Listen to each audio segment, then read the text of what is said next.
Welcome back to the Operational Reset podcast. This is part 2 of the Rusty Myers story. Enjoy as we find out what happened to Rusty, his career, and the book he wrote, Tattered When the Blue Line Frays. And I go to the meeting. My dad drove with me because he wanted me to have somebody with me when I went to it. I sit down, and the deputy chief walks in, and she goes, "Well, you know what you're accused of?" I'm like, "Whoa, whoa, whoa. I don't have a clue what I'm accused of." So she goes, "Oh, okay, well, you don't know that?" And I was like, "No, I don't know anything.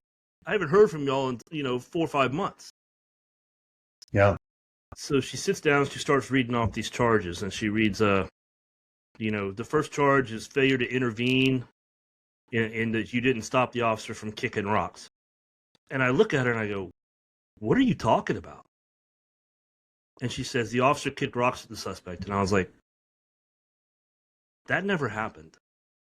What are you talking about?" And she goes, "Well, we've reviewed everything and it did." And I'm just kind of like, in the book, I use the term flabbergasted because that's the only thing I can think of that even, Right. Now I'm being told something didn't happen. And I was told several times, you're at a findings hearing to listen to the findings. You're not there to talk. Well, what are you going to do to me at this point? I'm going to talk. And I let it be known. That never happened. That's being made up. I never saw that. I didn't see it on the videos when I watched them. That never happened. This is the drift, right? Yeah. The narrative. So she reads the second charge was failure to supervise. And then the third one is allowing a false report in records for not reporting the kicking of the rocks. And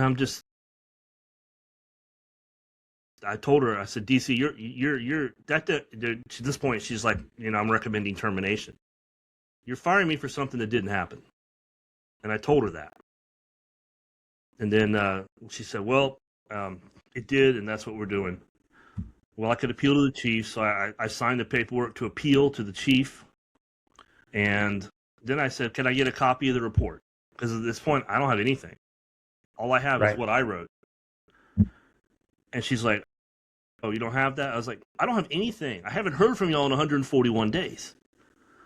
And she goes and says, "Well, I'll go see if I can get a copy of the report for you, or if you're going to have to FOIA that." All right. So she goes and comes back, a few minutes later with a big, thick folder about an inch thick of the report. It's got the SLED report in it, which I already had. I already had the SLED report. And it's got the IA stuff, all the interviews now, the interviews with the other officers and everything. So I leave, and I get in the car with my father. We're driving home. I start flipping through this thing, and I'm just like, every one of these officers says they never saw rocks got kicked. I don't know where this rock kicking thing came from. His knees move on the video. That's it. No one else reports kicking of rocks. No one else says anything about kicking of rocks. The officer doesn't report it, but none of the other officers do too. And if I can draw you a picture for a moment, there's 3 officers on top of a suspect trying to handcuff him. One officer is standing up. If he kicks rocks, who's he going to hit? The 3 officers. He's going to hit everybody. Yeah. It's not like you can target pea gravel. Well, none of the other officers saw him kick rocks. A couple of them were asked by SLED. They were asked in their internal affairs interviews. None of them had any idea that rocks had ever been kicked. And I didn't see it. And you're not seeing it. None of them are saying anything.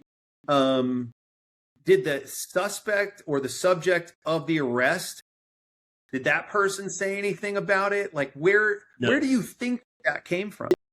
Well, when SLED interviewed the suspect, he didn't have any idea why they were there. Essentially, basically said, "Oh, I got beat." Well, that's what every suspect says, right? He didn't have any idea. He never brought up the fact that rocks were kicked at him or anything like that, But when SLED got up to leave, he did this. "I'm about to get paid," rubbing his fingers together. The only thing I could find when you look at the SLED report, there's a part in there where they say, "Well, His legs are moving. Is he kicking rocks? I can't really tell. That's in the sled report. And then when they were interviewing the officer, and I have talked to him several times since, he was one of my beta readers for the book. He, during his internal affairs interview, had a really rough internal affairs interview. He said it was like an old-fashioned good cop, bad cop interview. They were yelling at him when he just said, I don't remember. I really don't remember what I did. I don't remember. And he kept saying it over and over again. And after they had yelled at him, so he finally just said, look, I'll tell you, worst case, maybe I kicked rocks at the guy. I don't remember. Right. And that is the only place I can find in the entire 2 pages of reports where the whole rock, or 2 inches of report, where the whole rock thing is even mentioned, is that 2 places. And that apparently became the gospel. Well, he said he kicked rocks at the guy. No, what he said was, you guys are yelling at me. I'll tell you, just worst case, maybe I did. I don't remember. Right. But I remember because I was staring at it. Right. And if he had, it would have hit everybody, and there would have been corroboration of that incident. You would have seen the dust come up because, the rock had just been laid, so it was still real dusty, and, Yeah. It just... So it almost was like they're looking at every little bit so hard, just trying to come up with things about it. Well, his knees are moving. Would he be kicking rocks? Like, what is he doing? Like, it's fascinating to me that they were picking out those little details and then adding, right, pushing that narrative in a certain direction, adding to it, that, not utilizing the actual evidence around, the actual statements around, but they're adding to this, which caused this excessive narrative drift. Right. So the next week I went to the chief. I had taken, wrote a statement I was going to read, and I read everything, and I'm pretty sure he was bored, but he stepped out for about 45 minutes, came back and said, I'm upholding the decision. And I said the same thing I told the deputy chief. You're firing me for something that did not happen. It didn't happen. And I'm pretty open in the book. Could I have missed something? Oh, absolutely. It was a fast-moving situation. I had 2 officers hurt. I had guys running all over historic Charleston trying to slow them down and everything else. If I turned my head for a second and something happened, that's fine, but I still didn't see it. Right. I never saw him kick a rock.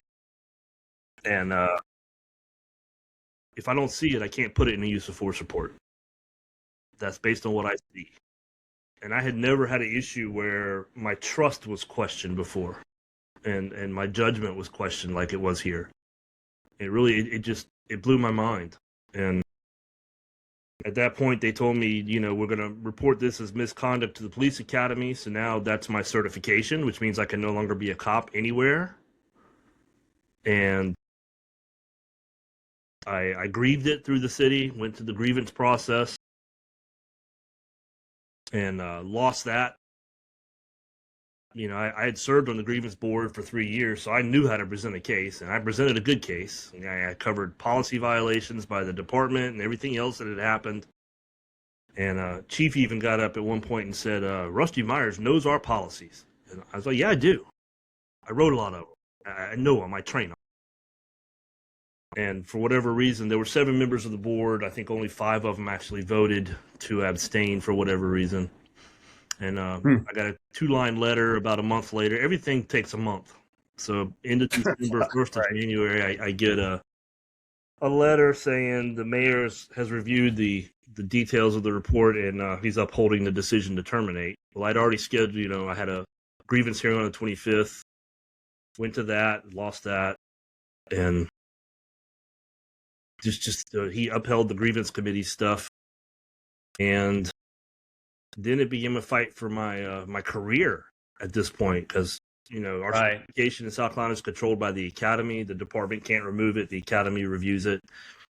So now we're scheduling here, and so now Andy's handled this through the criminal part, and now I'm looking for I need another attorney because Andy doesn't do this type of work.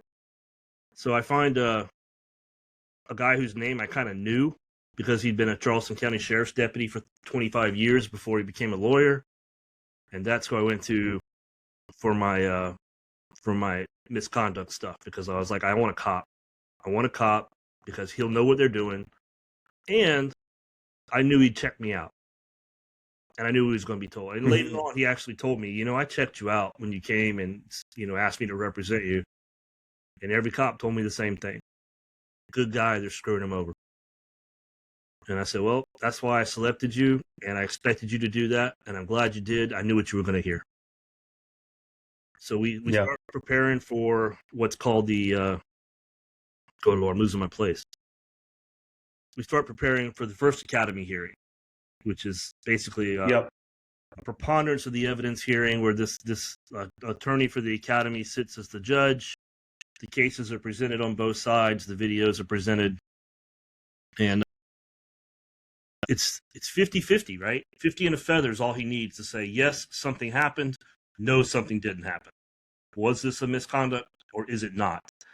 So we go through the whole trial with him, present everything. I'm told to sit quietly. I want to testify because I'm just like, I wanted him to hear from me. I didn't do this.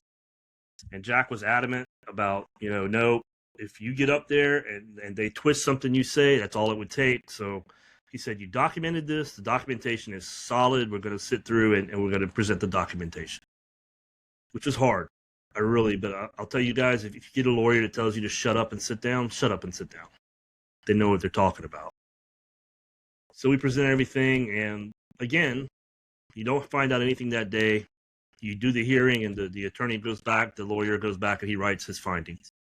So he goes and writes whatever he does. And a month later, again, everything takes a month. We get a letter from the academy. Might have been 2 months. COVID's there. So in fairness to the state, a lot of the reason this took 2 years was because of COVID, because everything was delayed. Wow. Yep.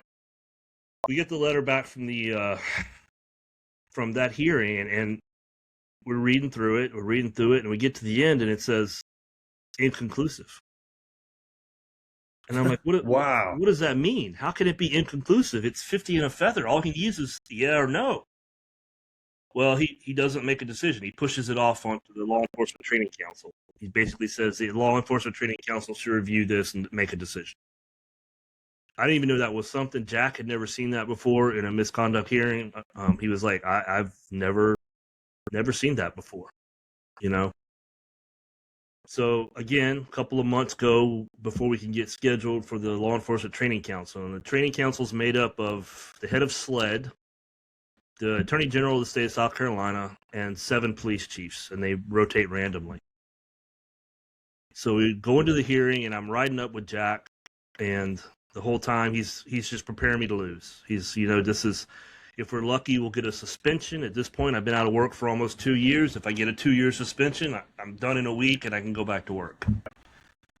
And I'm just like, man, I didn't do anything. This is just infuriating. But at this point, I need to go back to work. Thank God I had good parents. I sold off all my hobbies. Everything I had was just, my wife and I are eating beans and franks again, trying to get through this. And she went back to work. Yeah, I think it's an important thing to think about and talk about. I think that this wasn't just, you had to realign your life for these 2 years, right? You had a great wife who stood by you, went back to work. I think you mentioned in the book, like her support. Hey, if we got to live in a trailer, we're going to live in a trailer. I'm by your side. And it's so important in those moments to have that family structure, and your parents helped you and friends helped you. You were surrounded by those people that stayed by your side, right? That narrowed also, right? You talk about it. Like there wasn't, it was a select few that were around, but how important was that support in those moments? Huge. And, those guys came together and were kind of conspiring to keep an eye on me behind the scenes. And I was teaching scuba. I had been teaching, scuba to police and firefighters for years and never intended to teach civilians. But that was a way to keep bread on the table. So I started teaching scuba, and underwater everything's better. It's just it's calming, it's soothing, and I enjoyed it, and it gave me an outlet, and it gave me a way to make some money. And one of my good friends, I talked to him on the phone one day, and 20 minutes later he's knocking on my front door, and I'm like, "What are you doing here?" He's like, "You sound down. I'm here." And just sat around and hung out with me for a couple of hours, and stuff like that is really huge. And everybody's got a circle, a really small circle. Yeah. And, I actually changed the title of the book. When I first wrote it, it was Tattered When the Blue Line Fails. But what I realized while I was writing it, all these friends were either police, former police, retired police. One was military. And what I realized was the blue line didn't fail. My leadership failed. My department failed. People failed to stand up and say this is wrong. But what it really came down to, it frayed. And I changed the title of the book because I was like, I don't want to say it failed, because the guys that got me through this, they were blue too, and they kept me alive.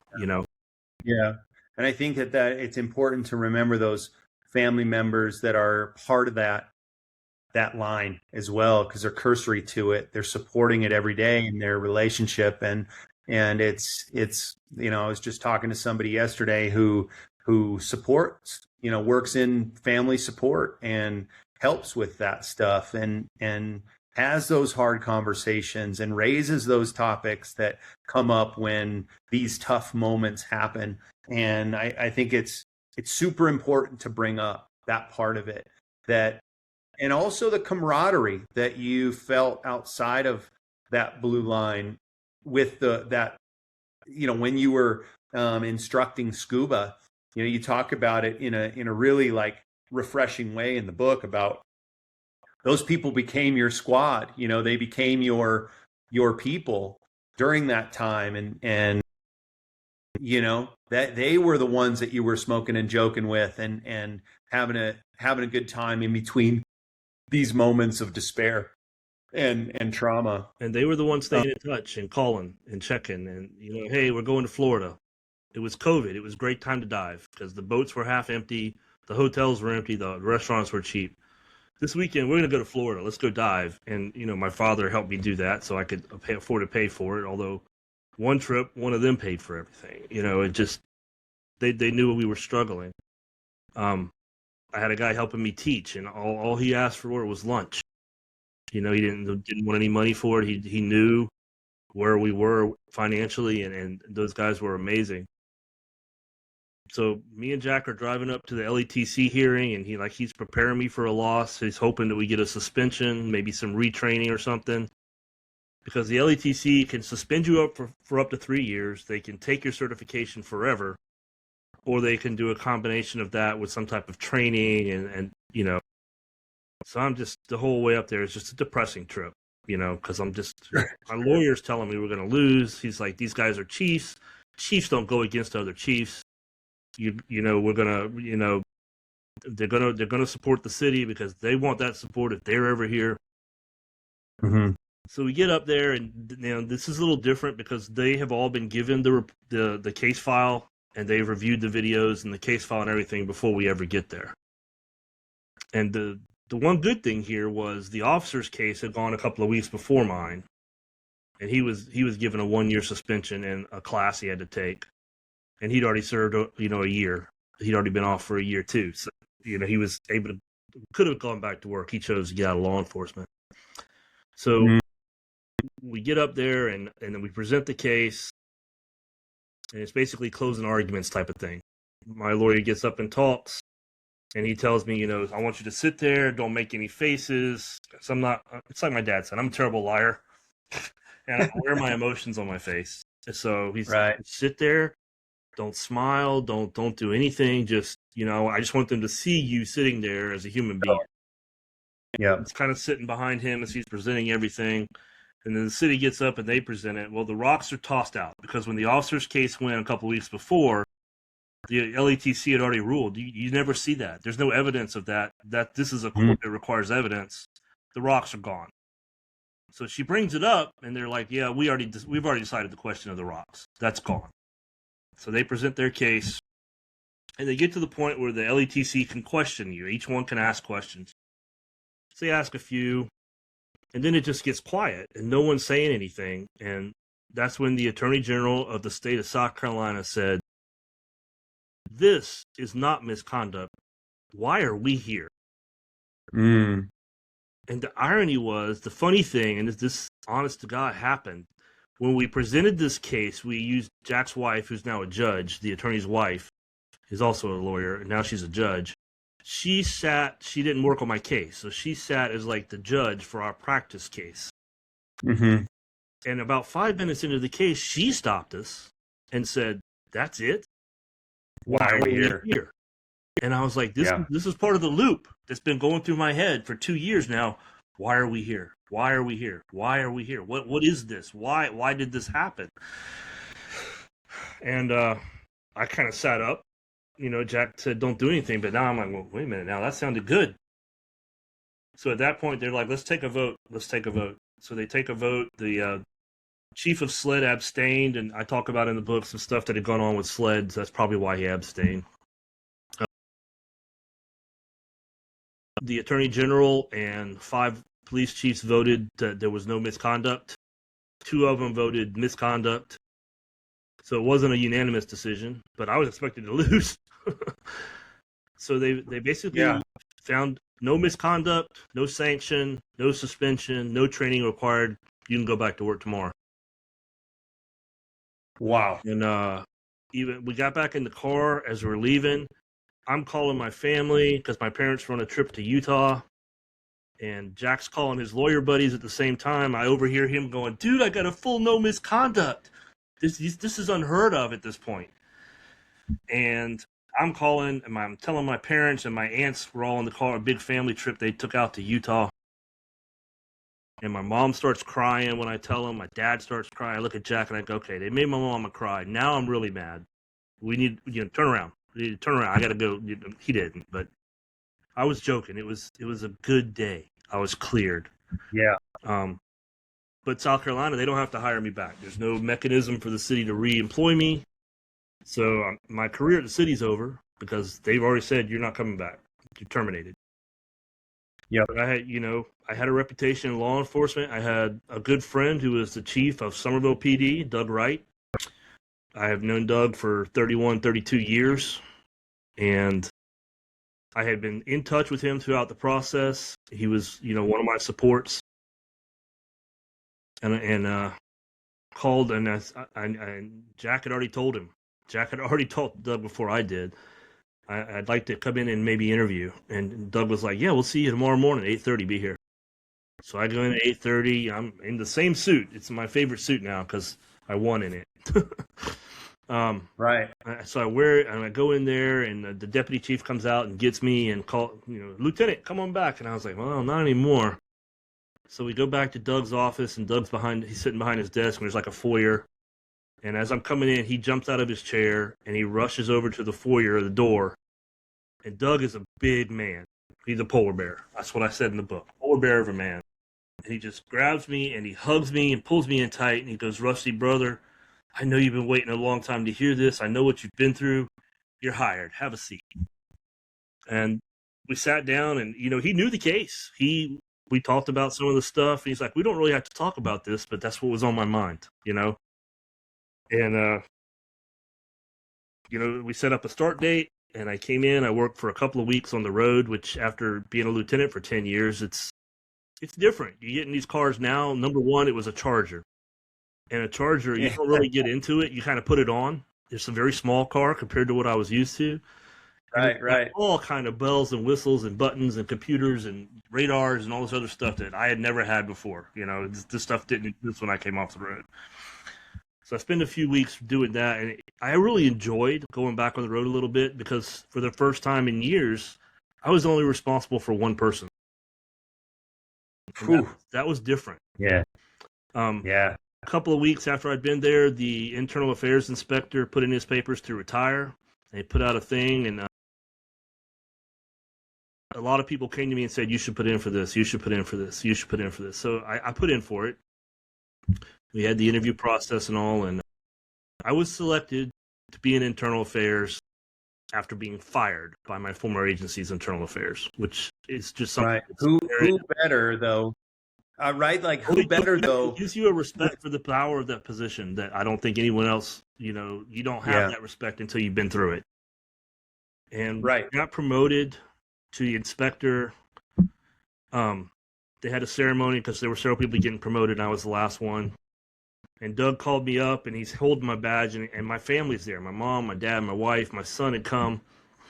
And he tells the story. He knew the story. He had done his homework. He tells the story of what I went through. And then he turns and looks at me and said, this man is the inspector of my internal affairs, and his job is to never let me treat one of you the way he was treated. Whew. Wow. And that was remarkable to me. It was just amazing. So that's where we were at. We're doing internal affairs. A couple weeks later, I walked in and I told Doug, I said, look, you talk about leadership a lot. I got some ideas. I was in the process of putting a leadership plan together when Chief Mullen retired. I still got those notes. I'd like to put a leadership plan together. He looks at me and goes, I want to do that too. Do it. So I put together a leadership series that we run a cohort once or twice a year now because we got the whole department through it. And I warned him. I said, I'm going to give you 150 little Rusty Myerses. So you can talk back and, not to be yes men and to do what, to do what's right. But they're going to question you too. Because when you teach leadership, you better be ready to be questioned, And he was like, that's what I want. Do it. So I still do that. Even at the new department where I'm at now, that was part and parcel of him hiring me away was I want him to finish keep doing the leadership series. So I still get the honor of doing that once or twice a year. And I was happy, not making that much money because Somerville just doesn't pay as good as the city did, obviously. But, I was happy. I was working in my hometown. I'm working for my friend and my boss, and I got a real good relationship with him. And, we had our disagreements, but they were always handled professionally, and I had his trust. So I'm happy where I'm at, and, I'm working for a man. I've got trust, and trust is something you don't realize how important it is until you don't have it. The loss of trust that happened with the city was just devastating. Yeah, I think it's so, man, when you talk about the way that new chief, opened up to you, did his homework, really was about leadership, about his people, including you. It's powerful. It's a powerful representation of what leadership and what the type of leadership we need more of in law enforcement. And, when you think back about that 2 years and, you're 4 years out now, I know you had some anger around some of those people, but in the book you talk about forgiveness and forgiving those people and moving forward, really with an attitude of gratitude. Right. And talk about that because this type of thing could lead so quickly to a bad attitude. Right. Yeah. Rumination on what they did to me and this victim mentality. But you've turned it around to being grateful for those people in your life that showed up, for the experiences that you had, turned into a book that's going to help thousands of people. And, talk about that, man. It's refreshing. I wish I could tell you that it was my wisdom, but it wasn't. There was a captain at Somerville PD named Larry Johnson, and this actually isn't in the book. It's just something I didn't think about. I wish I'd have put it in. But Larry has passed away now from cancer. He was a captain at Somerville PD. And when we first met, he described it as our spirits meshed, both men of faith, although my faith through this wasn't beautiful. But it did get stubborn, and sometimes stubborn faith is what you need. But we're sitting there talking one day, and we would talk every now and then. Anytime I saw him, it was always good to see him because he wasn't in the office much because of the illness. And I would sit and talk to him and just really just a gem of a human being. The sun didn't shine as bright the day he passed. And one day we're talking and he asked, how are you really doing about all this stuff? How do you feel about it? I said, well, I'm still angry at people who didn't stand up and who should have supported me and didn't. And I don't know how to forgive them. I just don't know how to do it. And Larry looked at me and he said, you're thinking about forgiveness all wrong. Forgiving people is not about them. Forgiving people is about you. And you just do it. And I sat in that, I ruminated on it a good bit, and I was like, I need to do something. So I wrote letters to them, very short, just, hey, the worst part of this was watching my friends go through it too. And I forgive you. And that's all they said. They were real short. I didn't get real expansive or anything else. I just kept it very short, wrote them letters and sent it to them at their city mail address. It wasn't emails, it was handwritten letters. And just said, I forgive you. And it helped me. It really did. I didn't realize that. And, it took Larry saying something to really bring it out.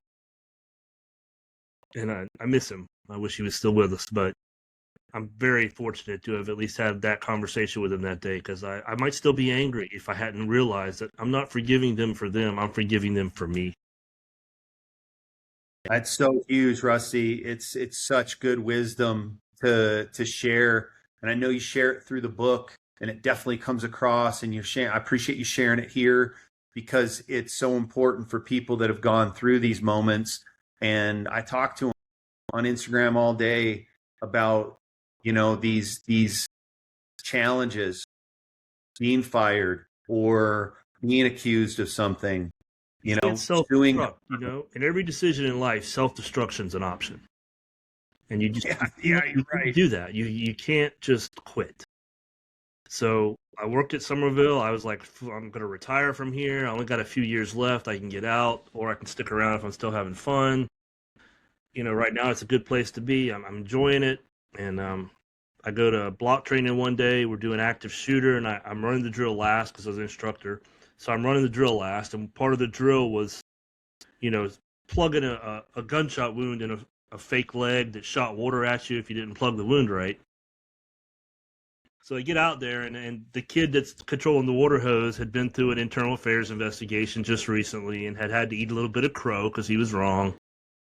But, Somerville treated discipline different. At the city, if you got disciplined, it followed you forever. At Somerville, it was like, it's over, it's done.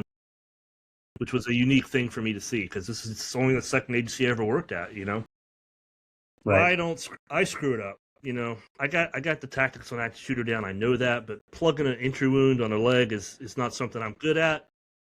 And of course, he's on the water hose, and every time you don't get it right, the hose gets harder and harder and harder. And, I end up soaking wet. The hose is just full blast hitting me in the chest when I finally get the thing sealed, and then he turns it off, and we're all laughing. It's a good time. It was a good attitude, good time, and I'm soaking wet, and it's time to go home. I'm walking to my car. My shoes are squishing, and the phone rings, and it's my current boss, Chip Searson, and he was the only commander at CPD who stayed in touch with me throughout the process. Called every once in a while just to check on me, how you doing, That's all it takes, guys. Call it. If your folks are in distress, you don't have to have long, ingrained conversations about the meaning of life. Just, how are you doing? And make sure they don't say I'm fine. Go beyond that. I'm fine is the beginning of the conversation, not the end. God, I love that you say that. I teach that. That's this peer check-in protocol that I have is about that. It's a placeholder on a conversation, and all we got to do is learn how to ask better questions, right? Well, I remember. And I love. Yeah, and my guys know it. If they say I'm fine, that's a good way to get. Come on in and sit down. What do you mean you're fine? What's going on? Yeah. But it was Chip on the phone, and I was like, great. Good to hear from the old man again. Talk to him some. I'll get in trouble for calling him that now. But we start talking. He's, how you doing? What's going on? And then he gets to me. He goes, so my deputy chief is retiring. I was like, oh, really? Okay, well, great. I'm glad she was able to do it. And then she goes, I don't know what you're thinking about doing with the rest of your career there, but if you're interested in the position, you should put in. And I was floored because this came out of nowhere, you know, and this, the hand of God sometimes just reaches down and grabs you. So I told him, I said, well, you know, I haven't thought about anything like that. Can I have a weekend or two to think about it? He's like, oh, there's no rush. The college is slow to hire. You know, take your time. So I get home and I start talking to my wife and I say, yeah, Chip Searson called, and I told her what happened. And she goes, what'd you tell him? I said, I told him I need a weekend to think about it. She's like, you're an idiot. Call him back.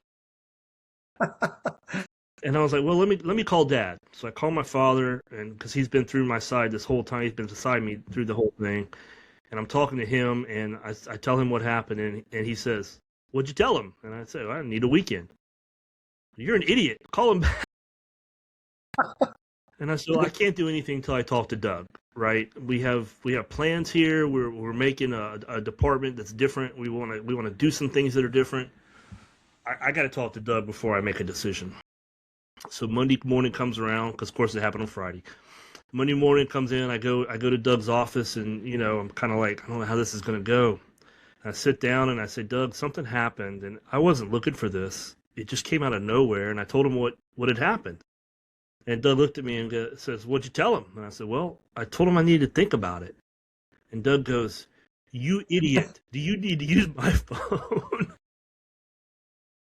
And, you know, I put in for the position with Doug's full support and was ultimately selected. There were about 5 people that put in for it, and I got selected out of it and became the deputy chief, which is just, I gave up on being a chief so long ago. That was not something that was even in my head.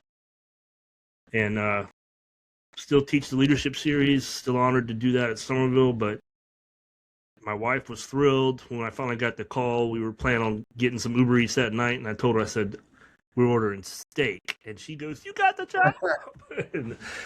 and God bless her. She's the one who walked out when I was in the yard feeling sorry for myself one day, and I snapped her head off, and she said, you better call somebody before you do something stupid. And that was the reason that I called a counselor that day and started getting help.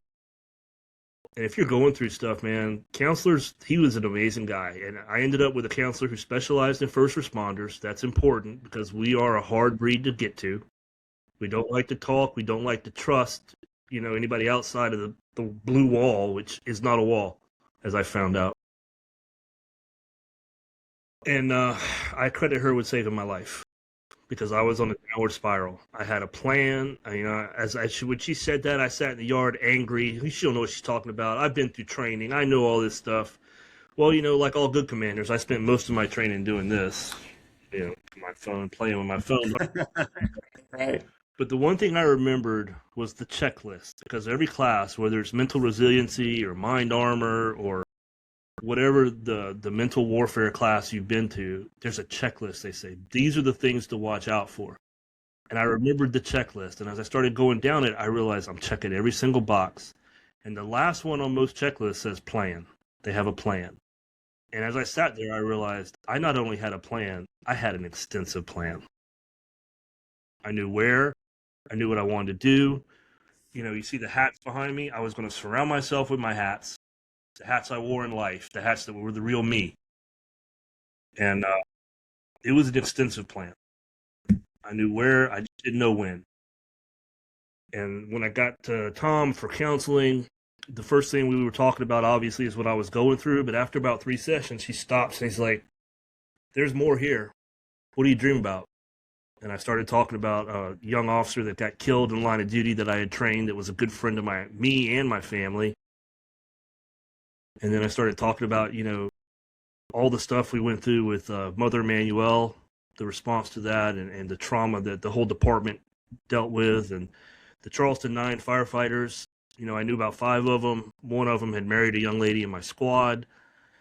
And double murder, suicide, homicide stuff, just motorcycle, the stuff that we pack away. Yep.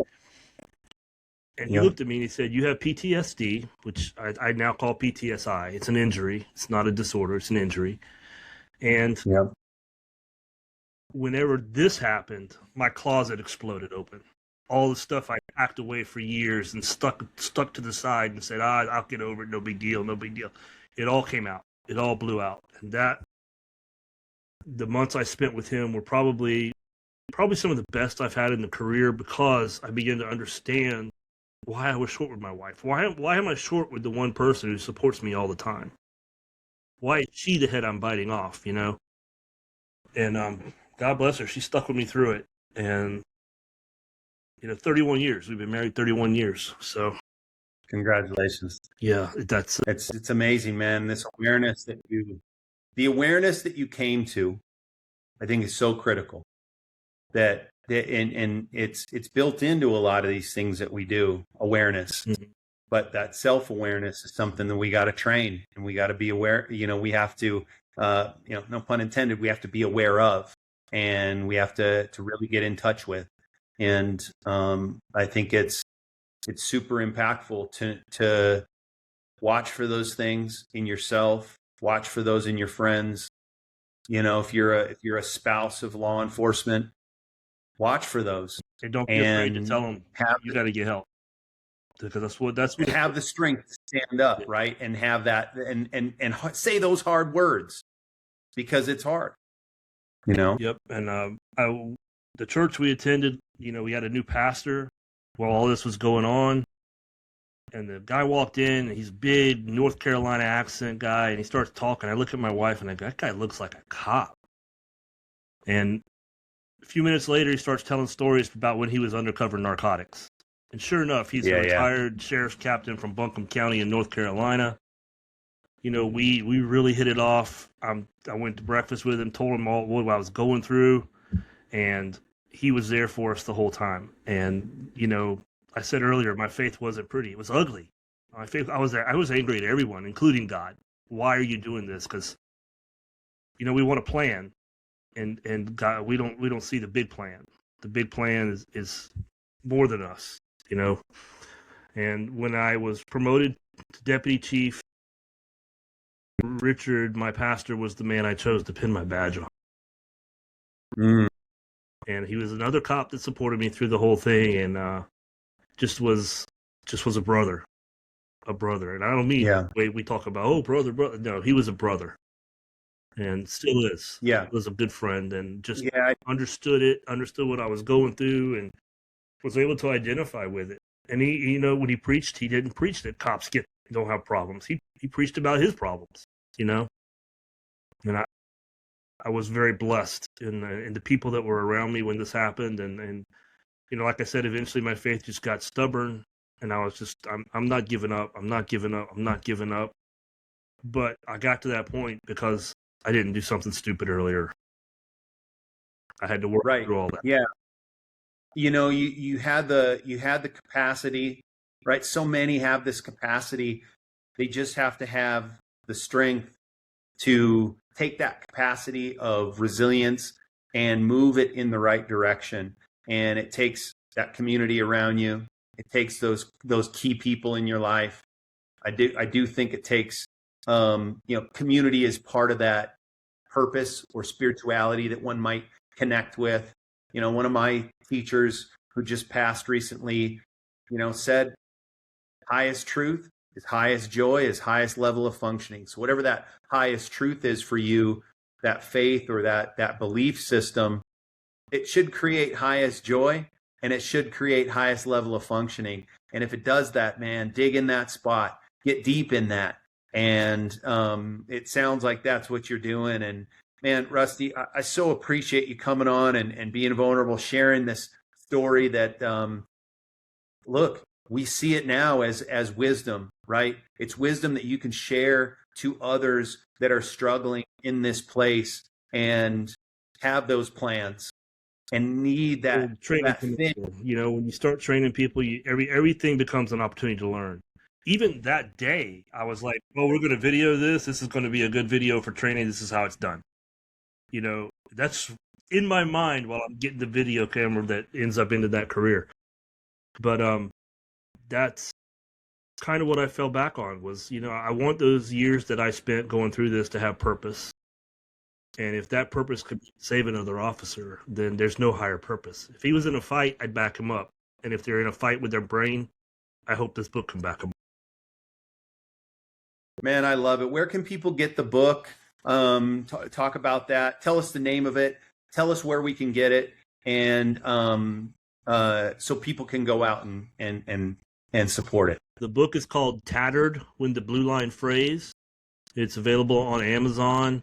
If you have trouble finding it, my website is rusty-myers.com. There's email there too. And I've said this on every podcast I've been on so far. If you're an officer and you're not getting a paycheck and you're going through this, send me an email. I will send you a PDF of the book for nothing. I'm not in this to make money. I'm in this to save a life.